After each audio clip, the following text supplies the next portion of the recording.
Truck ચાલકોની હડતાલ ખુલતા જ આજે ડુંગળીના ભાવ ઉચક્યા છે, કારણ કે જે ડુંગળીના ભાવ રાજકોટ માર્કેટિંગ યાર્ડમાં 200 રૂપિયા જ મળતા હતા, આજે એ જ ડુંગળીના ભાવ 400 થી લઈને 500 રૂપિયા સુધીના મળી રહ્યા છે, જેથી ખેડૂતોમાં ફરી આશાનું કિરણ જાગ્યું છે।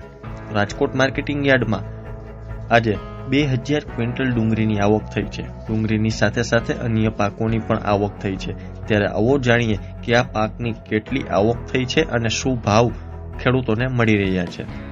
રાજકોટ માર્કેટિંગ યાર્ડમાં આજે ડુંગળીના સારા એવા ભાવ મળતા ખેડૂતોમાં આશા જાગી છે।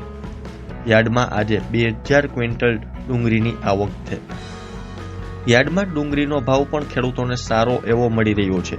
જે ડુંગળીના ભાવ ખેડૂતોને 200 થી 250 રૂપિયા જ મળતા હતા, આજે એ જ ડુંગળીના ભાવ 500 રૂપિયા સુધી મળી રહ્યા છે। આજે યાર્ડમાં ડુંગળીના ભાવ 250 રૂપિયાથી લઈને 480 રૂપિયા ભાવ બોલાયો હતો।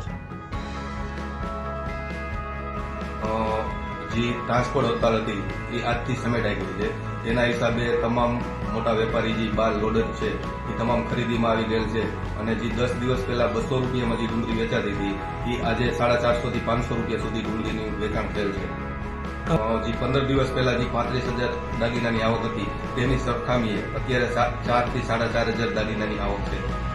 જો સરકાર નિકાસ કરે અને લોડર વધારે માલ ખરીદી કરે તો હજી 100% ભાવ વધવાના ચાન્સ રહેશે। આપણે તો અહીંયા લોકલ રાજકોટ તાલુકો છે, પડદરી તાલુકો છે, લોધિકા તાલુકો છે અને આજુબાજુનો વિસ્તાર જે હોય અને ખાસ કરીને કાલાવાડ ડિસ્ટ્રિક્ટમાંથી ડુંગળી આવે છે। યાર્ડમાં આજે બટેટાની 3,350 ક્વિન્ટલ આવક થઈ છે। બટેટાનો ભાવ 130 થી 511 રૂપિયા ભાવ એક મણનો બોલાયો હતો। ટમેટાની આવક 1332 ક્વિન્ટલ છે। ટમેટાનો ભાવ 180 થી 240 રૂપિયા બોલાયો હતો, જ્યારે લીલા મરચાની આવક 470 ક્વિન્ટલ થઈ છે।